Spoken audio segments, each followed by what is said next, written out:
ये विपक्ष के लिए बहुत बड़ा झटका है। आरएसएस बीजेपी नाम की चीज़ वहाँ नहीं थी और कोई नाम नहीं ले सकता था, किसी की हिम्मत नहीं थी।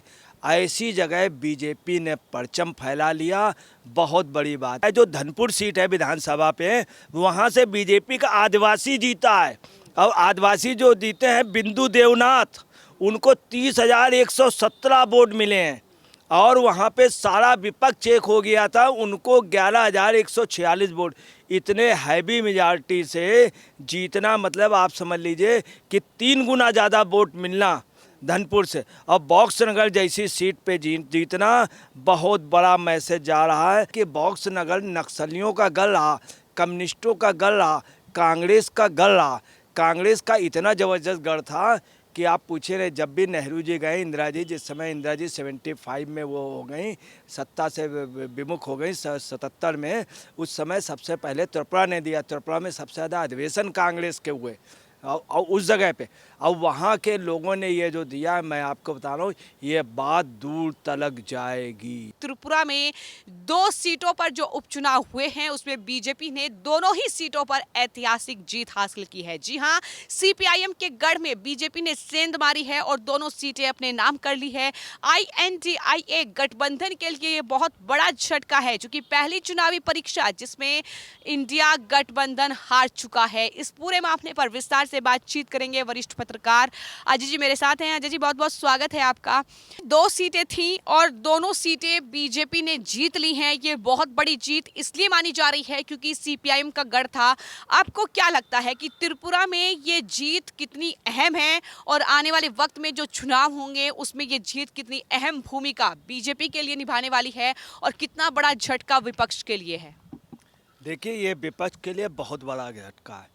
ऐसी जगह जहाँ पे बीजेपी थी नहीं, आरएसएस था ही नहीं।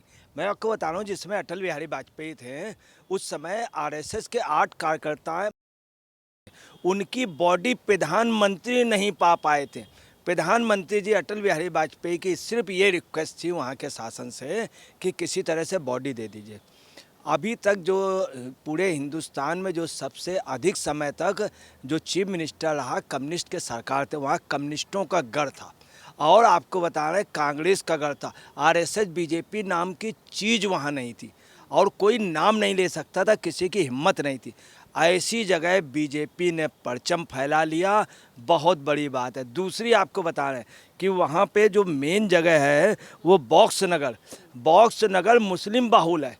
70% उसमें मुस्लिम है, 70%।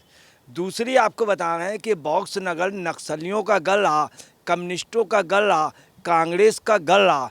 कांग्रेस का इतना ज़बरदस्त गढ़ था कि आप पूछे रहे, जब भी नेहरू जी गए, इंदिरा जी, जिस समय इंदिरा जी 75 में वो हो गई, सत्ता से विमुख हो गई 77 में, उस समय सबसे पहले त्रिपुरा ने दिया। त्रिपुरा में सबसे ज़्यादा अधिवेशन कांग्रेस के हुए और उस जगह पे, और वहाँ के लोगों ने ये जो दिया, मैं आपको बता रहा हूँ, ये बात दूर तलक जाएगी, दूर तलक जाएगी।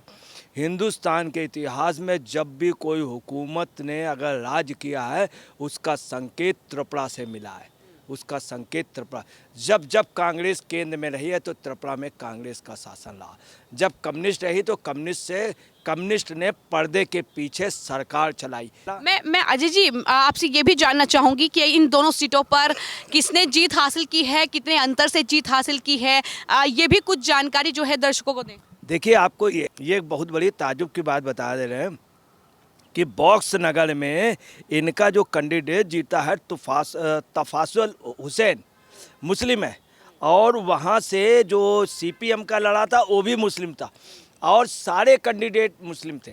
अब आप समझ लें, वहाँ पर ये था कि हिंदू कैंडिडेट या बीजेपी के कैंडिडेट जीतने की कोई सवाल ही नहीं उठता था। तब तफाजुल हुसैन, वो भी उसने भारत के हित की बात करके, कहीं पर भी तफाजुल हुसैन ने कोई ऐसा बयान नहीं दिया जो देश की एकता या मुस्लिम को यूनाइट करने वाला हो। सबसे बड़ी बात उन्होंने ये भी कह दिया था, मुझे देश प्यारा है, अगर मुझे वोट देना तो देश की रक्षा होगी, त्रिपुरा की रक्षा होगी, हम देश मजबूत करेंगे। और तफाजुल हुसैन ने स्पष्ट मुस्लिम एरिया में जाके यही कहा था कि मुझे देश है, मैं देश का हूँ, मैं प्रदेश का भी नहीं हूँ, कहीं का नहीं, यहाँ तक उसने कह दिया। उसके बावजूद भी मुस्लिमों ने वोट दिया। ये हम आपको बता रहे हैं, एक मैसेज जा रहा।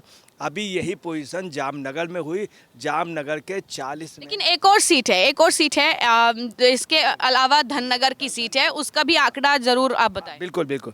तो आपको बताना है कि 70% मुस्लिम के बावजूद भी वहाँ पे जो सीपीएम को वोट मिला 3,909 वोट, सिर्फ 3,909 वोट मिलना बहुत बड़ी बात है। अब देखिए क्या है, जो धनपुर सीट है विधानसभा पे, वहाँ से बीजेपी का आदिवासी जीता है। और आदिवासी जो जीते हैं बिंदु देवनाथ, उनको 30,117 वोट मिले हैं।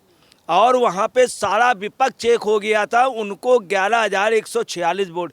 इतने हैवी मेजॉरिटी से जीतना मतलब आप समझ लीजिए कि 3 गुना ज़्यादा वोट मिलना धनपुर से। और बॉक्सनगर जैसी सीट पे जीतना बहुत बड़ा मैसेज जा रहा है। और हम आपको बता रहे हैं ये इतिहास बदल देगा, ये मैसेज पूरा देश में जाएगा, पूरा देश में जाएगा।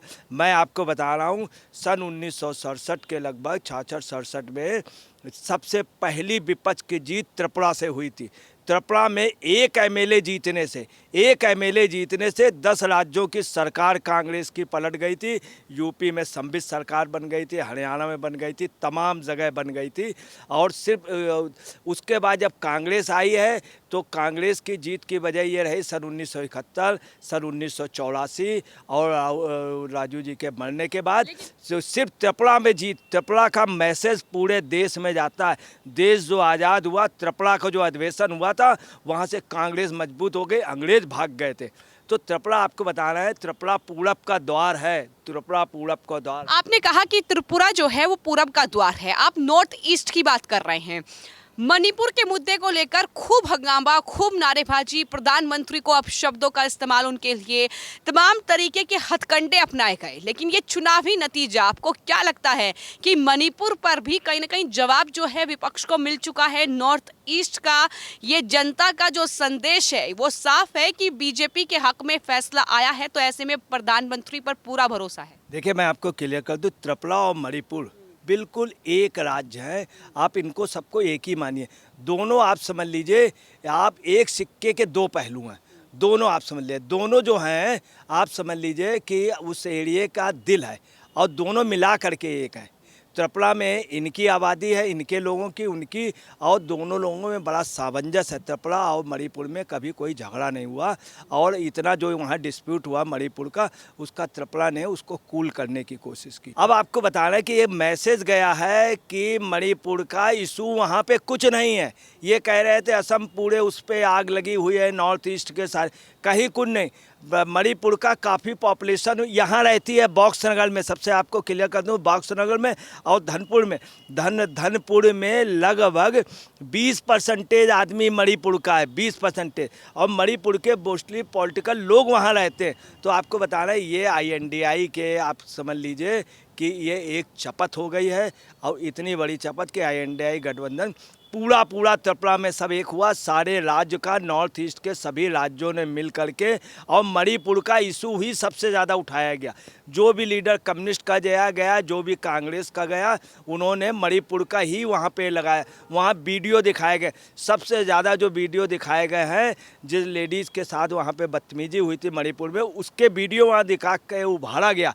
उसके बावजूद बीजेपी का क्लीन स्वीप, और इतना बड़ा अंतर होना कि 3,000 वोट मिले CPM को और 33,000 से ज़्यादा उसको मिलना बीजेपी को, मतलब आप समझ लीजिए कि 10 गुना ज़्यादा। तो ये साफ संदेश है कि लोगों ने मूड क्या बना लिया है। फिर मुस्लिम समाज और आदिवासी, जहाँ पे बीजेपी के लिए कहा जाता है कि आदिवासियों के लिए बीजेपी ने कुछ किया ही नहीं, आदिवासी बीजेपी को वोट नहीं देता है, और मुस्लिम उन्होंने दे दिया। तो आप देश की तस्वीर से 2024 में हम आपको बता रहे हैं कि ये संदेश पूरे देश में चला गया है।